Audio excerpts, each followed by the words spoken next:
नमस्कार, मैं हूं आरजू साई। आप देख रहे हैं बिग ब्रेकिंग बुलेटिन की शुरुआत करेंगे कोरोना से संबंधित खबर के साथ, क्योंकि दूरी रखेंगे तो घातक वायरस से बचे रहेंगे। लेकिन लगता है लोगों को ये समझ नहीं आ रहा। देखिए इन तस्वीरों को जो ओडिशा से आई हैं। यहाँ सैलाब से उमड़ पड़ा है। ना मास्क लगाना मुनासिब समझा और ना दूरी बनाना, बस एक दूसरे के आगे निकलने की होड़ मची हुई है, फिर चाहे कोरोना का संक्रमण ही क्यों ना हो जाए।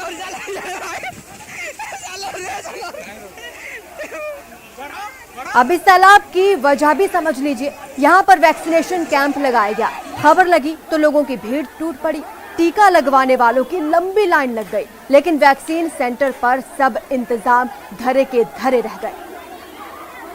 वहीं पुलिस को इस भीड़ को कंट्रोल करने में पसीने छूट गए। गेट लगाया गया लेकिन लोग नहीं माने, और जब सारे इंतजाम फेल हो गए तो पुलिस को लाठी चार्ज करना पड़ा, जिससे भगदड़ जैसा माहौल बन गया। कई लोग तो नीचे भी गिर पड़े, कुछ को चोटें आई। ऐसे में बड़ा सवाल ये है कि लोगों में जागरूकता तो बढ़ी है, लेकिन लापरवाही का आलम जागरूकता पर भारी है।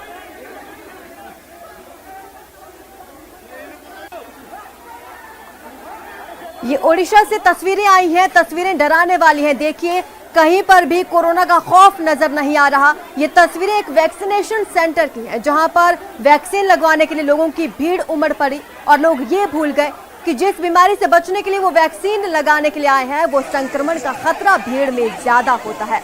हालात ये पैदा हो गए कि पुलिस को बुलाया गया और पुलिस को लाठी चार्ज तक करना पड़ा।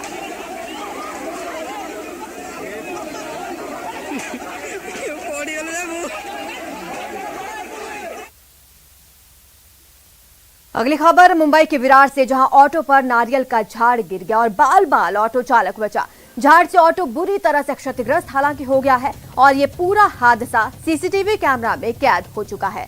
तस्वीरें आपके सामने हैं। देखिए कितना खौफनाक ये मंजर है। एक ऑटो पर झाड़ गिर पड़ा और इस दौरान बाल बाल बचा है ऑटो चालक। मुंबई के विरार से ये तस्वीरें सामने आई हैं। सीसीटीवी कैमरे में ये पूरी घटना कैद हो गई है। किस तरह से एक पेड़ ऑटो पर जा गिरा और इस दौरान चालक हालांकि बाल बाल बचा है। वहीं ऑटो के परखच्चे उड़ चुके हैं, लेकिन चालक की जान बच गई।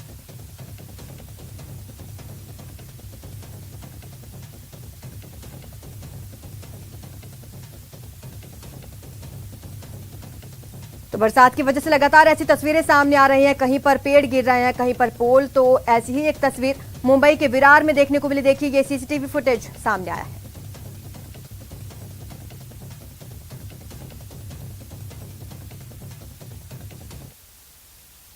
वडोदरा में कल से भारी बारिश जारी है। राजधानी समेत कई जिलों में बारिश सुबह से जारी है। भारी बारिश का दौर बारां, झालावाड़, जयपुर में लगातार बारिश हो रही है। अजमेर, टोंक, सवाई माधोपुर में बारिश लगातार जारी है। तो वहीं भीलवाड़ा, बूंदी, कोटा, राजसमंद में भी बारिश हो रही है। करौली, उदयपुर और प्रतापगढ़ की बात करें तो यहाँ पर बारिश के आसार बने हुए हैं। तो आपको बता दें लगातार राजस्थान के कई इलाकों में बारिश हो रही है। कई जिलों में लगातार बारिश होने के चलते कहीं पर जलभराव देखने को मिला। कोटपूतली, सवाई माधोपुर और सीकर में भारी बारिश हुई। ऐसे में लोगों को गर्मी से राहत तो जरूर महसूस हुई, लेकिन इसके साथ लोगों को परेशानी का सामना भी करना पड़ा। कोटपूतली में लगातार हो रही बारिश ने लोगों की मुसीबत बढ़ा दी है। बारिश के चलते लोगों का जनजीवन प्रभावित हो रहा है। लगातार हो रही बारिश के बाद पनियाला मोड़ स्थित 3 मंजिला एक मकान धराशायी होकर जमीन पर गिर गया। वहीं सवाई माधोपुर में रात भर से रुक कर लगातार बरसात का दौर जारी है, जिसके चलते सवाई माधोपुर जिले में कई जगह जलभराव की समस्या पैदा हो गई। रात भर से लगातार हो रही बरसात के चलते सवाई माधोपुर जिले के गंगापुर सिटी कस्बे स्थित बाजारों में पानी भर गया। सीकर में मॉनसून मेहरबान है और लगातार बारिश का दौर जारी है। वहीं जिले में मौसम विभाग ने अलर्ट भी जारी किया है। देर रात से सुबह से कई जिलों के कई इलाकों में रुक रुक कर बारिश हो रही है। जिले के रेलवे स्टेशन के आसपास की पटरियां पानी में डूबी हुई नजर आई। एक दिन पहले से ही जिले में लगातार बारिश का दौर जारी है। ये तस्वीरें आपको राजस्थान के अलग अलग इलाकों की दिखा रहे हैं। अजमेर, टोंक, सवाई माधोपुर में भी बारिश जारी है। कई जगह पर अलर्ट जारी किया गया है। 3 तस्वीरें हैं, तीनों अलग अलग जगह की हैं।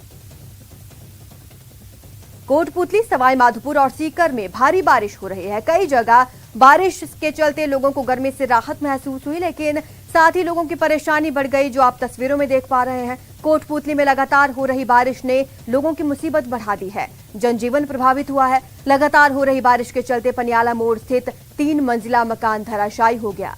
वहीं सवाई माधोपुर की बात करें तो रात भर से रुक रुक कर बारिश हो रही है, जिसके चलते सवाई माधोपुर जिले में कई जगह पर जल भराव की समस्या पैदा हुई। इस दौरान कई कस्बों में पानी भर गया, दुकानों में पानी भर गया और लोगों को आवाजाही में खासी परेशानी हुई। तो बात सीकर शहर की करेंगे, जिसके निचले इलाकों में जैसे नवलगढ़ रोड, बजाज रोड सहित कई जगह पर जल जमाव हुआ। रेलवे स्टेशन के आसपास की पटरियां पानी में डूबी हुई नजर आई। एक दिन पहले से ही जिले में लगातार बारिश का दौर जारी है। तो ये लगातार आपको हम दिखा रहे हैं तस्वीरें अलग अलग इलाके की। बारिश से मरुधरा पानी पानी हो गई है। कोटा, बारां, चाकसू के साथ साथ शाहबाद में भी भारी से भारी बारिश हो रही है। कोटा सहित आसपास के ग्रामीण इलाकों में बारिश का दौर जारी है।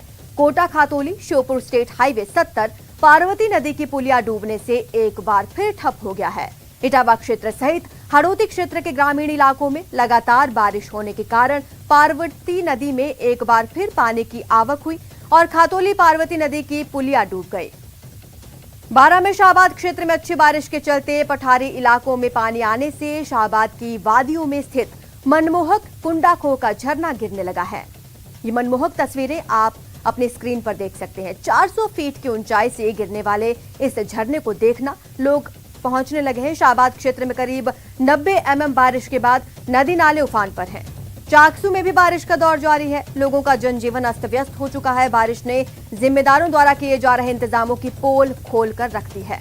लगातार बारिश से क्षेत्र के कई निचले इलाकों में जल जमाव हो गया है।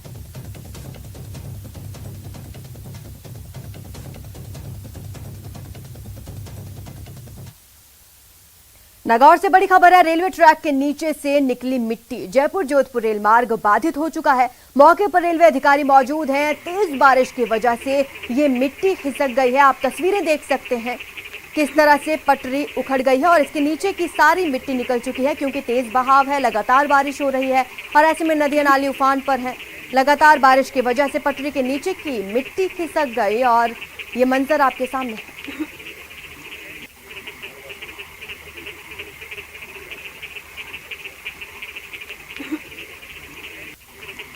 ये तस्वीरें आपको सबसे पहले दिखा रहे हैं। रेलवे ट्रैक के नीचे से मिट्टी निकल गई है। साफ तौर पर देखा जा रहा है बारिश ने किस कदर कहर बरपा रखा है। जयपुर जोधपुर रेल मार्ग ये है जहां तेज बारिश की वजह से मिट्टी खिसक गई है।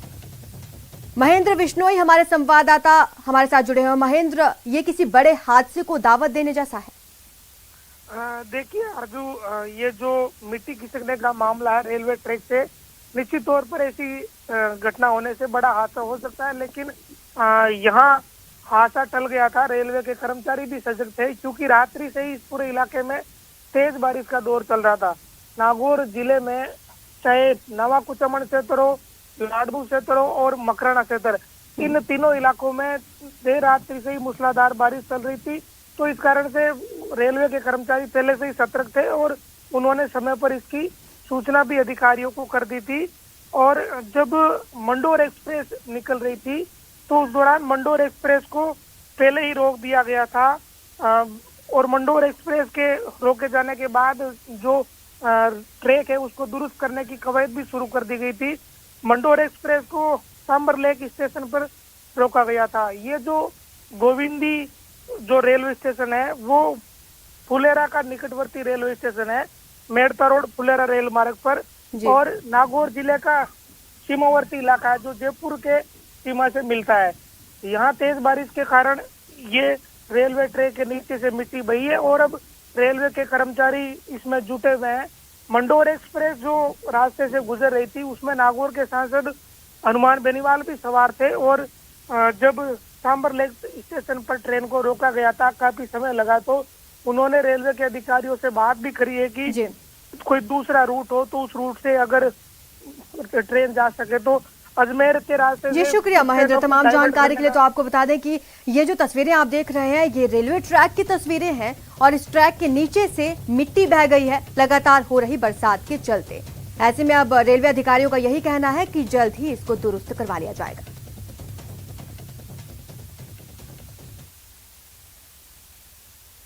तो वहीं बारां जिले में अच्छी बारिश के बाद शाहबाद की वादियों में स्थित मनमोहक कुंडा खो का झरना गिरने लगा। 400 फीट की ऊंचाई से गिरने वाले इस झरने को देखने लोग पहुंचने लगे हैं। इलाके में करीब 90 mm बारिश के बाद नदी नाले उफान पर हैं। सिरसा नदी के उद्गम कुंडा खो का झरना अपने परवान पर है। वहीं पहाड़ों पर चारों ओर हरियाली और किला क्षेत्र में गिरने वाले ये झरने पर्यटकों को आकर्षित कर रहे हैं। लोग बड़ी संख्या में यहाँ पहुंच रहे हैं, जिसे देखते हुए पुलिस बल की भी यहाँ पर तैनाती की गई है। तस्वीरें आप देख सकते हैं, कितनी मनमोहक ये तस्वीरें हैं। इन्हीं तस्वीरों को अपने कैमरे में कैद करने के लिए पर्यटक लगातार यहाँ पहुंच रहे हैं, जिसके चलते पुलिस बल की भी वहां पर तैनाती कर दी गई है। ये झरना 400 फीट की ऊंचाई से गिर रहा है। बेहद मनमोहक ये तस्वीरें आई हैं। बड़ी संख्या में यहां सैलानी पहुंच रहे हैं। तो वहीं कोटा सहित आसपास के ग्रामीण इलाकों में बारिश का दौर जारी है। कोटा खातौली श्योपुर स्टेट हाईवे पार्वती नदी की पुलिया डूबने से एक बार फिर ठप हो गया। तस्वीरें देखिए, मध्य प्रदेश से संपर्क टूट चुका है। पार्वती नदी की पुलिया पिछले दिनों पहली बरसात में ही डूब गई थी, जिस पर करीब 15 फीट पानी हो गया था। इस रूट पर 2 दिन पहले ही आवाजाही शुरू हुई थी। अब एक बार फिर पार्वती नदी में आए उफान से कोटा इटावा खातौली पार्वती नदी पुलिया पर 3 फीट पानी का तेज बहाव है, जिसके चलते आवाजाही अवरुद्ध हो चुकी है।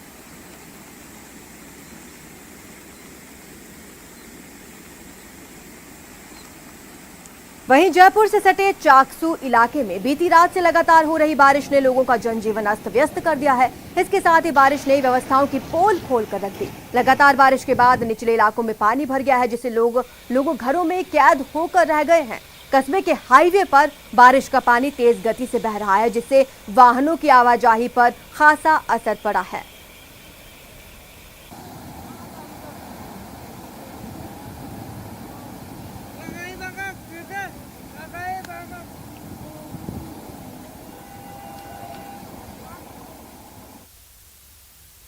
तो प्रधानमंत्री मोदी नए आईपीएस अफसरों को आज संबोधित कर रहे हैं। आईपीएस प्रोबेशनर्स को वीडियो कॉन्फ्रेंसिंग के जरिए ये संबोधित कर रहे हैं।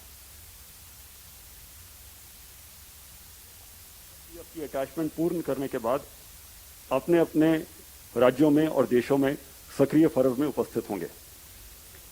इन सभी अधिकारियों के लिए सौभाग्य का विषय है कि देश सेवा में प्रथम कदम रखने के अवसर पर इन्हें आपसे आशीर्वचन और मार्गदर्शन प्राप्त होगा। श्रीमान पुलिस अकादमी की 2 वर्ष की कठिन ट्रेनिंग के अंतिम परिणामों के मुताबिक पहले दोनों स्थान महिला अधिकारियों ने प्राप्त किए हैं, जिसमें से पहले स्थान पर रंजीता शर्मा रही, जिन्होंने न केवल बेस्ट प्रोबेशनर का खिताब हासिल किया, लेकिन आईपीएस के इतिहास में ऐसी पहली महिला अधिकारी बनी जिन्होंने IPS association sword of honour भी जीता, जो कि आउटडोर ट्रेनिंग पर आधारित होता है। दूसरे क्रमांक पर एक प्रतिभाशाली महिला अधिकारी श्रेया गुप्ता रही, और आपकी अनुमति हो तो इस समारोह का संचालन करने के लिए मैं श्रेया को आमंत्रित करना चाहूंगा।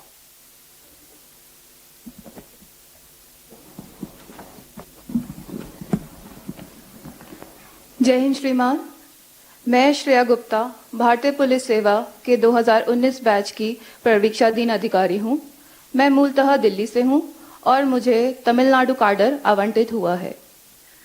महोदय, सर्वप्रथम प्रशिक्षुक अधिकारियों के साथ संवाद के इस कार्यक्रम में आपकी गरिमामयी उपस्थिति के लिए मैं आपका अभिनंदन करती हूं और अपना आभार व्यक्त करती हूं।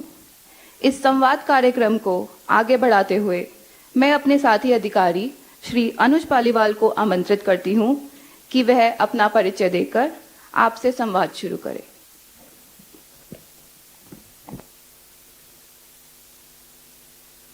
जय हिंद श्रीमान। सर, मेरा नाम अनुज पालीवाल है। मैं सर हरियाणा के पानीपत जिले से का निवासी हूँ और सर मुझे केरला काडर आवंटित हुआ है। सर मैंने अपनी ग्रेजुएशन IIT रुड़की से की है। उसके पश्चात मैंने सर 2 साल एक निजी कंपनी में काम किया सर। सबसे पहले तो श्रेया को वणक्कम। रकम सर। अच्छा अनुज जी, आपने IIT से पढ़ाई की और फिर आप 2 साल कहीं और काम करने के लिए चले गए और आप प्रशासनिक सेवा में आ गए। ऐसा अपने मन में क्या था कि आपने पुलिस सेवा को अपना करियर बनाया? क्या ऐसा तो नहीं है IAS जाना चाहते थे फिर कहीं लुढ़क गए और यहाँ पहुँच गए, ऐसा तो नहीं हुआ है? सर जब मैं अपने कॉलेज में पढ़ रहा था तो सर मैं जब 3rd ईयर में था तो सर हमारे कॉलेज में सर वर्तमान में पुडुचेरी के गवर्नर माननीय किरण बेदी जी आई थी। तो सर जब उन्होंने अपना सर वो वहाँ पे जो लेक्चर दिया था तो सर उससे हम बहुत लोग सर काफ़ी प्रभावित हुए थे और सर हमने सिविल सेवा की तैयारी का निश्चय किया था। सर परीक्षा देते समय सर मेरा पहला प्रेफरेंस सर IAS था, दूसरा IPS था। पर सर मैंने सर उसके बाद दोबारा प्रयास नहीं किया। मैं IPS में सर काफ़ी खुश हूँ और सर देश की सेवा सर IPS पुलिस के रूप में ही करना चाहता हूँ। अभी तो किरण जी वहाँ LG नहीं है, वहाँ तो अब नए LG हैं। अच्छा अनुज, आपका बैकग्राउंड बायोटेक्नोलॉजी का है। पुलिसिंग में क्राइम इन्वेस्टिगेशन जैसे मामलों को लेकर भी मैं समझता हूं कि आपकी पढ़ाई काम आ सकती है। आपको क्या लगता है? जी सर बिल्कुल आ सकती है सर। आजकल सर साइंटिफिक इन्वेस्टिगेशन बहुत ज़रूरी है सर किसी भी केस में कन्विक्शन लाने के लिए। और सर नई नई तकनीक जैसे कि चांस DNA और DNA टेक्नोलॉजी पे सर आजकल काफ़ी फोकस दिया जाता है। किसी भी केस में सर रेप केस होता है, मर्डर केस होता है, तो सर इनमें DNA की काफ़ी महत्वता है। वहीं कोटपूतली इलाके में लगातार हो रही बारिश ने लोगों की मुसीबत बढ़ा दी है। लगातार हो रही बारिश से पनियाला मोड़ के पास एक 3 मंजिला मकान धराशायी हो गया। हालांकि समय रहते मकान में रह रहे लोग बाहर निकलने में सफल रहे, वरना बड़ा हादसा यहां हो सकता था। सूचना पर तहसीलदार, पुलिस समेत अन्य अधिकारी मौके पर पहुंचे और घटना की जानकारी ली।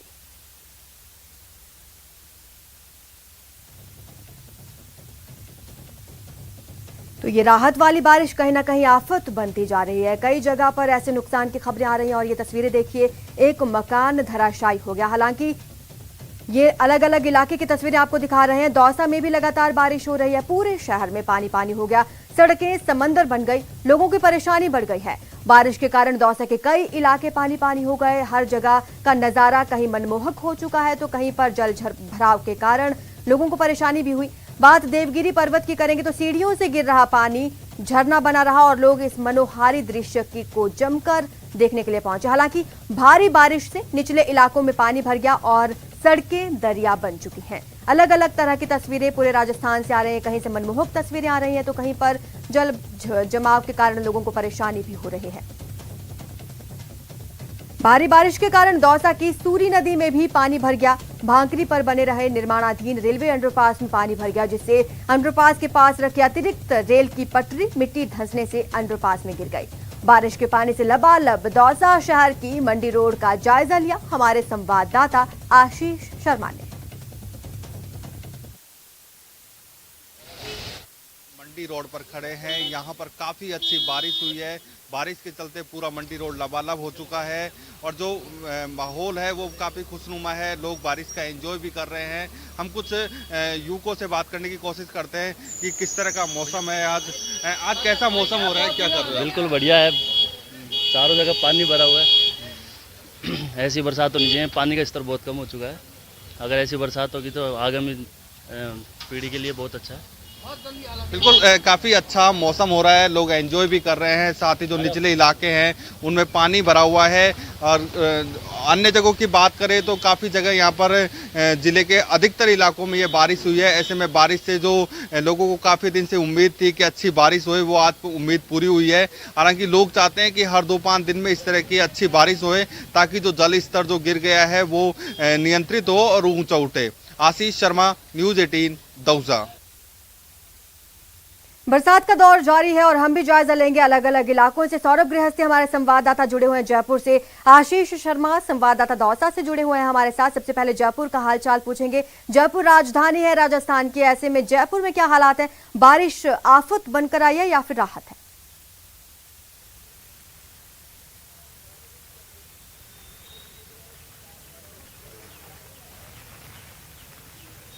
सौरभ, बारिश आफत बनकर आई है या फिर लोगों को इस बार राहत मिल रही है?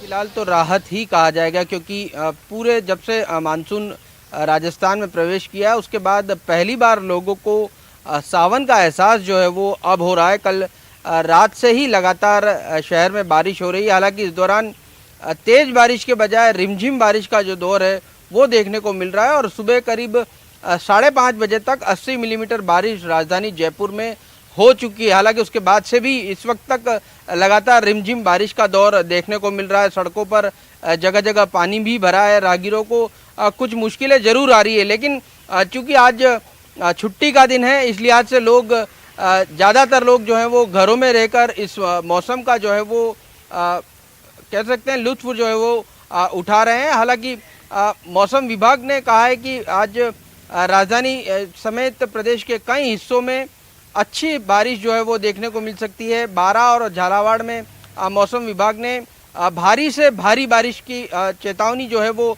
जारी की है। जयपुर समेत कई इलाकों के लिए ऑरेंज अलर्ट जो है वो जारी किया है। तो अधिकांश हिस्सों में आज प्रदेश के अधिकांश हिस्सों में मौसम जो है वो बहुत ही खुशनुमा बना हुआ है। हालांकि प्रदेश के कुछ हिस्सों से अलग अलग तस्वीरें जरूर आ रही है, लेकिन उसके बावजूद चूंकि इस बारिश का काफ़ी समय से इंतजार था, क्योंकि बांध और नदी नाले भी जो है वो अब तक पूरे भरे हुए नहीं थे। इसके अलावा जो औसत बारिश होती है राजस्थान में, उस औसत बारिश से अभी भी हम 20 मिलीमीटर कम है। यानी अभी और भी बारिश बरसने की अभी और लोगों को उम्मीद इस लिहाज से भी है क्योंकि काफ़ी कम बारिश जो है वो हुई है। आज चूंकि जिस प्रकार की बारिश फिलहाल हो रही है, मौसम विभाग का कहना है कि आज दिन भर इसी प्रकार का दौर देखने को मिलेगा और सबसे ज़्यादा असर कल देखने को मिलेगा। कल भी प्रदेश के अधिकांश हिस्सों के लिए मौसम विभाग ने रेड अलर्ट जारी किया। ये बारिश का दौर 3 अगस्त तक चलेगा। चूंकि देखिए एक सिस्टम बना है जो बंगाल की खाड़ी होते हुए जो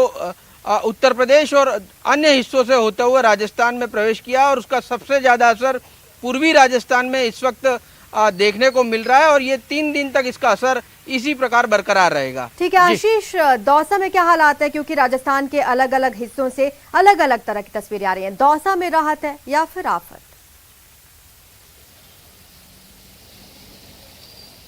बिल्कुल, दौसा में ये बारिश राहत और आफत दोनों लेकर आई है। हालांकि ज़्यादातर राहत लेकर आई है क्योंकि पिछले काफ़ी दिनों से लोगों को उम्मीद थी कि दौसा में अच्छी बारिश होए, क्योंकि किसानों ने भी करीब 70% इलाकों में अपनी बुआई कर दी थी, लेकिन बारिश नहीं होने के कारण फसलें सूखने की कगार पर थी।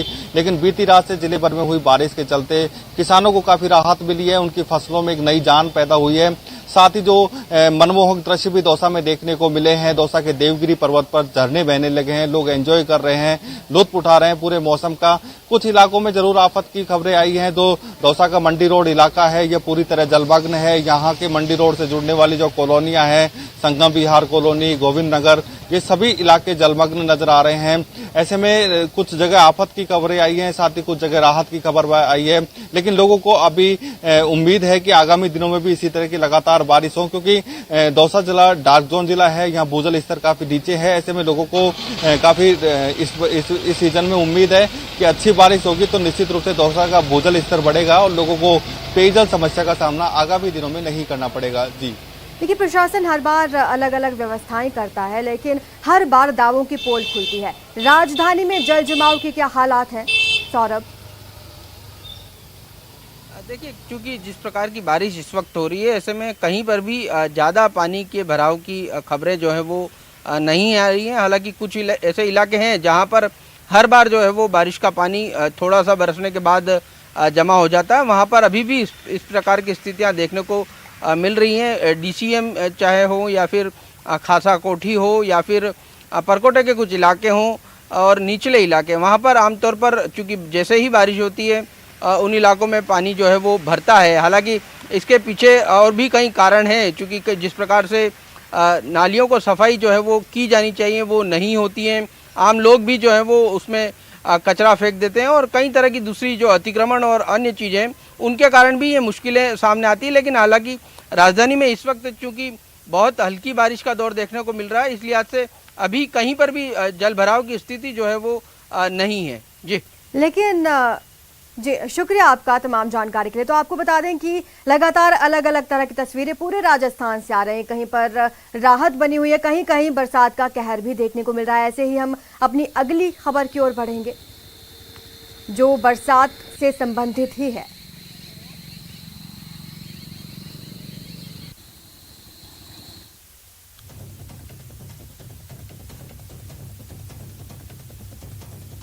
ये तस्वीरें देखिए, अलग अलग इलाके से ये तस्वीरें आई हैं। कहीं पर मनमोहक दृश्य देखने को मिला तो कहीं पर जलमग्न हो गई सड़कें और जल भराव के कारण लोगों को आवाजाही में खासी परेशानी हुई।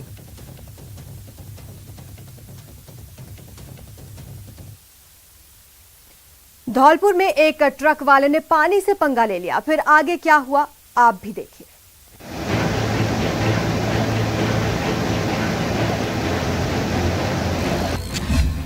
जब पानी में फंस गया ट्रक,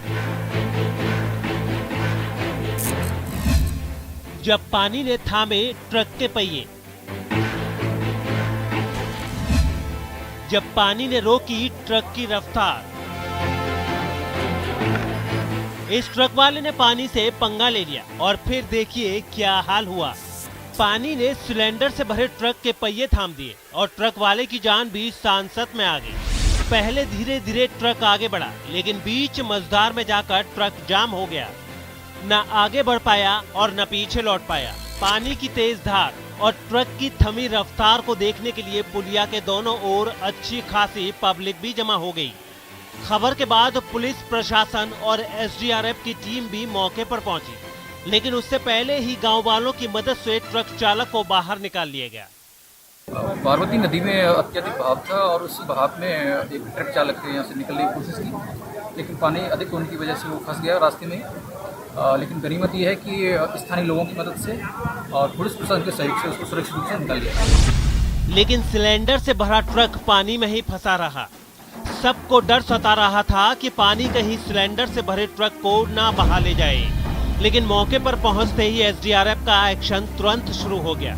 ट्रक को खींचने के लिए एक ट्रैक्टर को पानी में उतारा गया। रस्सी का एक छोर ट्रक में बांधा गया और दूसरा ट्रैक्टर में। फिर धीरे धीरे ट्रक को बाहर खींचा जाने लगा। इस रेस्क्यू ऑपरेशन को लोग दिल थाम कर देखते रहे। किनारे पर खड़े कुछ लोग इसका वीडियो भी बनाते रहे। धीरे धीरे एसडीआरएफ की मुहिम रंग भी लाई और सिलेंडर वाले ट्रक को भी बाहर निकाल लिया गया। दरअसल भारी बारिश की वजह से सरमुथरा नादनपुर को जोड़ने वाले सड़क मार्ग पर खुर्दिया पुल पर आवागमन बंद हो गया है। पानी साफ साफ चेतावनी दे रहा है, लेकिन फिर भी पानी से ऐसा पंगा क्यों लिया जा रहा है। धौलपुर से न्यूज 18 के लिए हरिवीर की रिपोर्ट।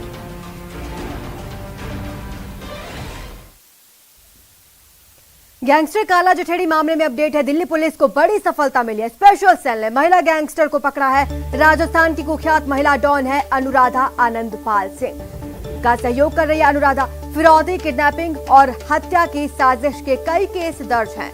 राजस्थान पुलिस ने 10,000 का इनाम घोषित कर रखा है और बड़ी कामयाबी मिली स्पेशल सेल को। राजस्थान की कुख्यात अपराधी आनंदपाल सिंह की सहयोगी रही अनुराधा। गैंगस्टर काला जठेड़ी मामले में ये अपडेट है। पुलिस 10,000 का इनाम घोषित कर चुकी है और अब दिल्ली पुलिस की स्पेशल सेल ने गिरफ्तार किया। हमारे संवाददाता शंकर आनंद हमारे साथ जुड़ चुके हैं। शंकर, ये तमाम कड़ियां लगातार जुड़ती जा रही हैं। पहले जठेड़ी हत्या चढ़ा और अब ये अनुराधा। निश्चित तौर पर दिल्ली पुलिस की स्पेशल सेल ने बड़ी कार्रवाई को अंजाम देते हुए 2 बड़े गैंगस्टर को गिरफ्तार किया है, जिसमें कि गैंगस्टर काला जठेड़ी की अगर बात करें तो वो पिछले कई सालों से जो बकायदा है वो दिल्ली पुलिस के लिए सरदर्द बना हुआ था। इसके साथ ही राजस्थान, उत्तर प्रदेश, हरियाणा और कई राज्यों में इसकी तलाश चल रही थी। 7 लाख रुपए का इनाम था। तो कल देर रात में जिस तरह से बकायदा काला जठेरी को स्पेशल सेल ने गिरफ्तार किया और इसी मामले में अब अनुराधा को गिरफ्तार किया गया है। अनुराधा, जिसे राजस्थान की लेडी गैंगस्टर के नाम से जाना जाता है और इसे कई और दूसरे और तीसरे नामों से भी बकायदा जाना जाता था। तो अनुराधा जो है वो काला जठेरी के साथ में लिव इन में रह रही थी और लॉरेंस बिश्नोई जो एक राजस्थान का बहुत पुराना गैंगस्टर रहा है, उससे राजस्थान से वास्ता रहा है, तो उसके संपर्क की वजह से काला जठेरी और अनुराधा एक साथ आए और जिस वक्त में काला जठेरी हरियाणा पुलिस की गिरफ्त से फरार हुआ था उसके बाद वो राजस्थान में रह रहा था और इसके साथ ही जो अनुराधा है उसका संबंध गैंगस्टर आनंद पाल के साथ में भी है। आनंद पाल जो गिरफ्तार हो चुके हैं, जिस तरह से उसके मुठभेड़ हुई थी, तो आनंद पाल की ये गर्लफ्रेंड रह चुकी है और आनंद पाल के बाद ये काला जठेरी के साथ में रह रही थी। तो एक तरह से कहा जा सकता है कि पूरा का पूरा जो कनेक्शन है गैंगस्टर का, चाहे वो राजधानी दिल्ली की बात करे, हरियाणा की बात करे, उत्तर प्रदेश की बात करे या राजस्थान की बात करे, तो इन तमाम कड़ियों को जोड़ने का प्रयास कर रही है दिल्ली पुलिस की स्पेशल से और ये जानने का प्रयास कर रही है कि किस तरह से इन तमाम राज्यों में गैंगस्टर का कनेक्शन है। और जिस तरह से लेडी गैंगस्टर का नाम सामने आया, अनुराधा का नाम सामने आया और कभी ये अनुराधा के नाम से जानी जाती थी, कभी अनुराग के नाम से जानी जाती थी और कई अलग अलग नामों से ये उगाही करती थी और ये साथ में काला जठेरी का सहयोग लेती थी। इसके साथ ही काला जठेरी की बात करें या आनंद पाल की बात करें या लॉरेंस बिश्नोई की बात। शुक्रिया इस तमाम जानकारी के लिए। तो बड़ी खबर आपको बता रहे हैं कि 2 गैंगस्टर्स ट्रैप हो चुके हैं और अब आगे कई गैंग्स का खुलासा होना बाकी है।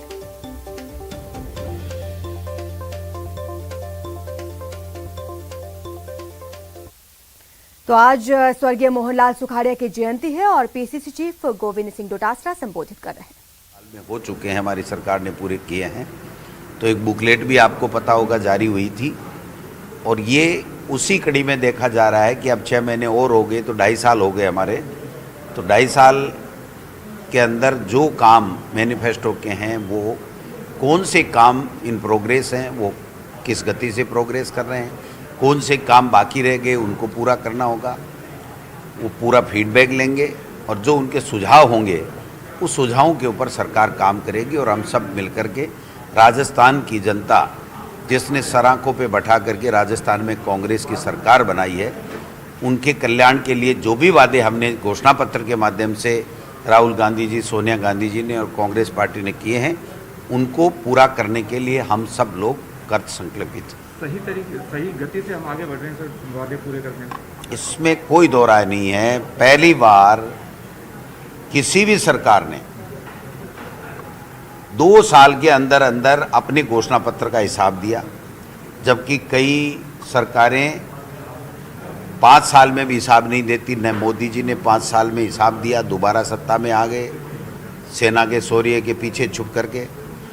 जो संकल्प पत्र भारतीय जनता पार्टी का पिछली बार का था, आज तक पता नहीं वो संकल्प पत्र के कितने वादे पूरे हुए। तो हमारा जो जन घोषणा पत्र है उसमें 52% 2 साल में पूरे हो गए। अब हम लोग और कितने हो गए उसके ऊपर देखेंगे।